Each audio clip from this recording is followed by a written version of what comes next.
ब्राह्मण को देला। सही समय कर्ण जानी पारिला कि यह कौन साधारण ब्राह्मण नुहे, स्वयं भगवान श्रीकृष्ण अटंती।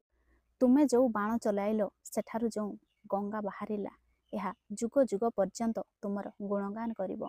भगवान श्रीकृष्ण कहले जे पर्यंत सूर्य रहिबे, चंद्र रहिबे, तारका रहिबे, जे पर्यंत पृथ्वी रहिबो से पर्यंत तुमर गुणगान हेबो। तुम परि केही दानवीर होइथिले ना आगकु केही होई पारिबे। सही समय भगवान श्रीकृष्ण महारथी कर्ण को कहिथिले तुमे कौन चाहुच माग। सही समय कर्ण भगवान श्रीकृष्ण को कहिथिला कि मु वरदान तो आपनक ठारु बहुत किछि मागिबाकु चाहुछि, तीनोटी वर मागिबाकु चाहुछि। प्रथम ଏହା अटे कि गोटे गरीब सुतपुत्र हेबा कारणरु मो सहित बहुत छळ करा जाइछि। आगकु जन्मरे जेबे आपण धरित्री उपरकु आसीबे पछुआ वर्गर जो माने लोक अछंती तांको जीवनर उत्थान पाई प्रार्थना करुछि। द्वितीय कर्ण मागिथिला कि आग जन्मकु मोर राज्य रे ही आपनकु जन्म नेबाकु पड़िबो, कर्णर राज्य रे ही।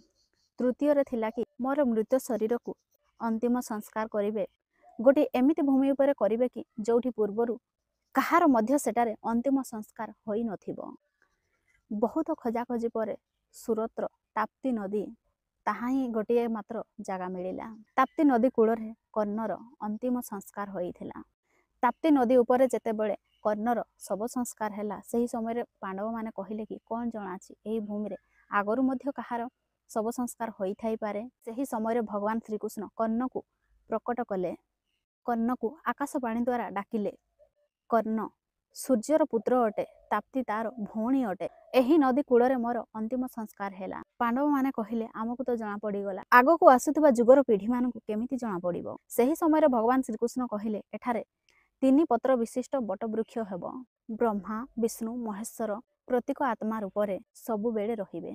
मान्यता अछि कि सेठारे कोनोसी सच्चा आत्मार सहित प्रार्थना करि थाए तो तार मनस्कामना सबु बेले पूर्ण होई थाए। आहुरी मध्य कहा जाय थे कि भगवान श्रीकृष्ण को पूरा पृथ्वी रे एमिति कोनोसी गोटे जगह मिलिला नाही जोठी कि पूर्वरु सब संस्कार होई नथिला। बहुत खोजाखोजी पर सुरतर ताप्ती नदी कूଳରେ सही जगह मिलिला। सेठारे केवल गोटे इंच भूमि बड़ी थिला। सेतिकी जगार तो कोनोसी व्यक्तिर अंतिम संस्कार होई पारिबो नाही। भगवान श्रीकृष्ण सेठारे गोटे बाण रखिले। कर्णर शरीर को सही बाण उपरे रखिकी दाह संस्कार कले। लोक माने एहाकु तुलसी बाड़ी मंदिर नाम रे मध्य जानी थांती। तो लोक सेठाकु दर्शन करिबा पई जाई थांती। सही जगह को तुलसी बाड़ी मंदिर कहा जाई थाए। 3 पत्र विशिष्ट बटवृक्ष अछि। प्रतिकांत रूप रे एही 3 जण सबु बेले रहिबे।